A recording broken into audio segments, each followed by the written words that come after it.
This game for Brock Purdy was a statement game because he went into this matchup against the Rams without Christian McCaffrey, Debo Samuel, or Brock Purdy, and he really put the offense on his back and was this close from willing them to a win.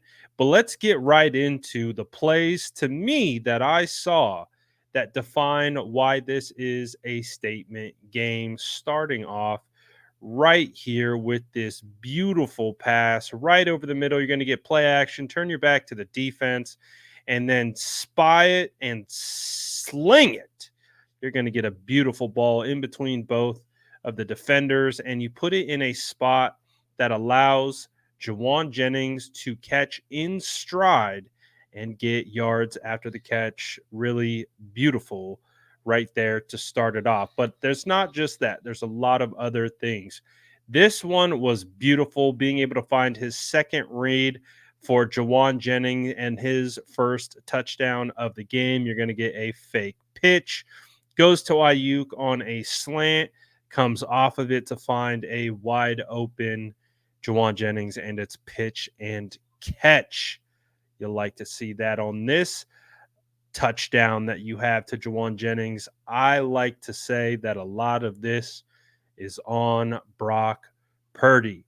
He could sense right away that the pocket was getting a little dicey.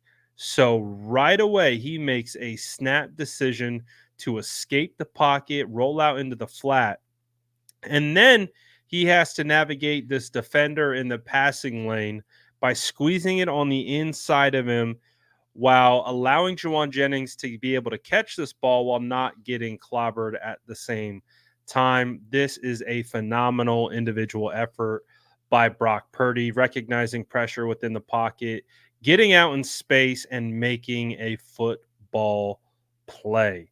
Again, statement game for Brock Purdy. Throws like this may go unnoticed, but you can see he knows he's about to get hit, and he still delivers a strike to Brandon Ayuk. And honestly, as you continue to watch him throughout this game, just another example of a play action, on time, in rhythm, throwing an absolute dart to Jawan Jennings over the field. You'll actually see coming up here is there are some plays like this one where some of his best throws didn't even count.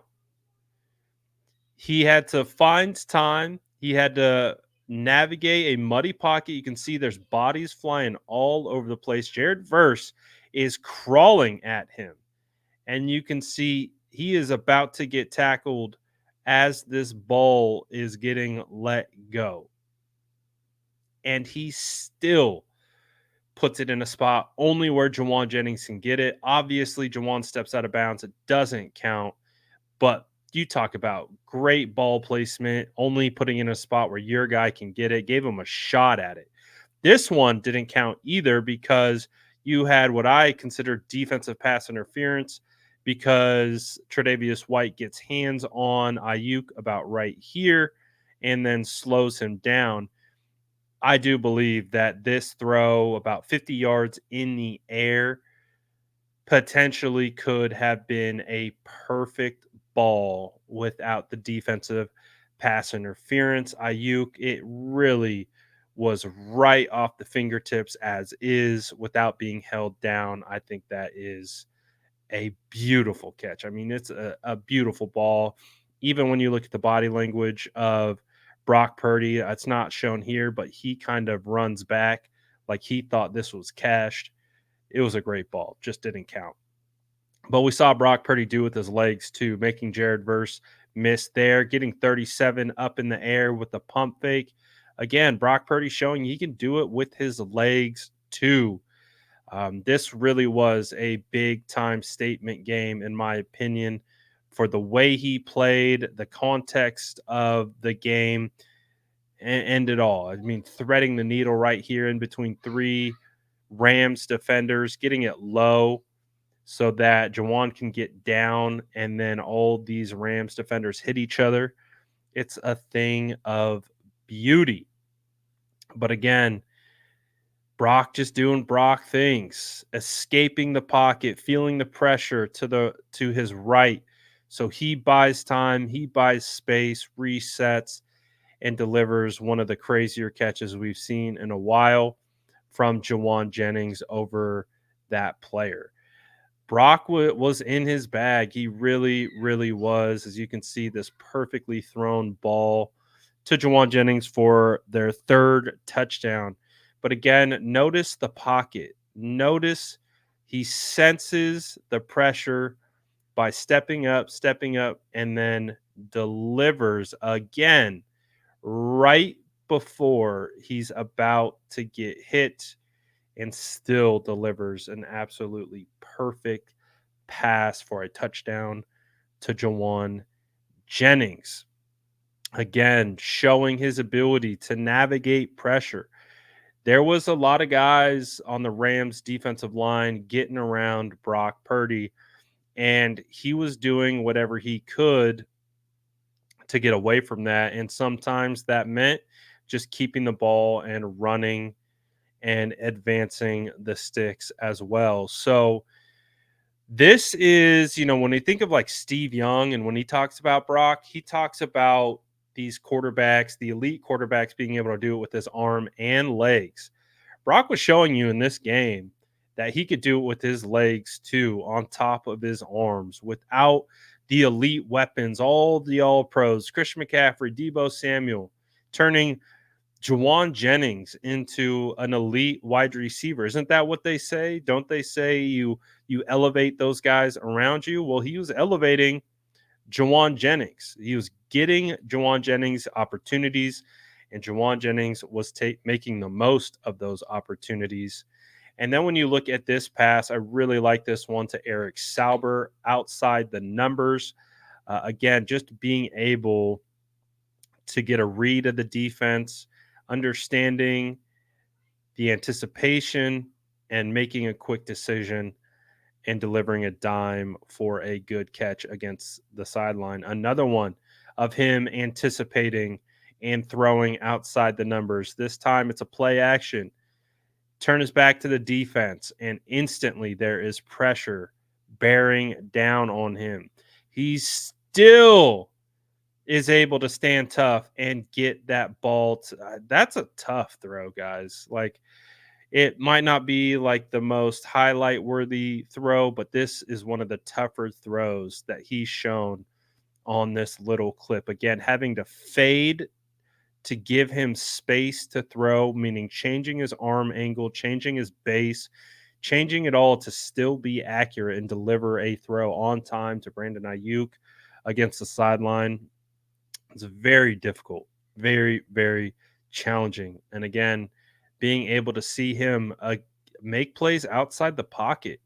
He's not a statue. This is a guy who can create. He can make plays, make second opportunities, and make things happen like this by giving the ball to Jordan Mason. Jordan Mason actually makes a phenomenal play by making Verse Smith whoop whoop. You love to see that. So, man, when we really talk about the narrative surrounding Brock Purdy, everyone who constantly doubts what Brock Purdy does, and oh, he's got this guy, he's got Kyle, he's got all these other things. To me, this game was a big one because he didn't play well against Minnesota, and I really wanted to see how he responded because I saw glimpses of this Brock Purdy against Minnesota. My own personal challenge to him was I want to see that for 60 minutes. And again, with all the noise, now no Debo, no Kittle, no CMC, can you carry this team not only like from a physical standpoint, but with your body language, with your emotions, with the fire? And when you watch these plays and you watch him move around and you watch the decision making process and his ability to run, escape pressure, do all these different types of things. And again, even the plays that didn't count were still phenomenal. Um, I see a guy who who's answered everything that's been thrown at him. He's answered every question.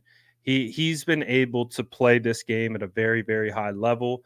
And all he did against this Rams team was make plays. and put his guys in a position to be successful. And that's all you can ask for. And moving forward, I really think like there's really not much more after this that these detractors can say. If you're doubting Brock Purdy at this point, you're simply just playing a role. It's a bit at this point. You're doing it for engagement. It's clickbait, or you don't watch football, or you don't understand football. Just like we've said all along, you either don't know ball, or you don't watch, or you're doing it to get a rise out of people, because what you see here, just these couple cut ups that we put together, you get a little bit of it all of Brock Purdy making plays not only within structure, but making plays outside of structure. And that's why this is a statement game for Brock Purdy. But you guys let me know what you guys think about this in the comments below. And as always, make sure to like and subscribe for more updates.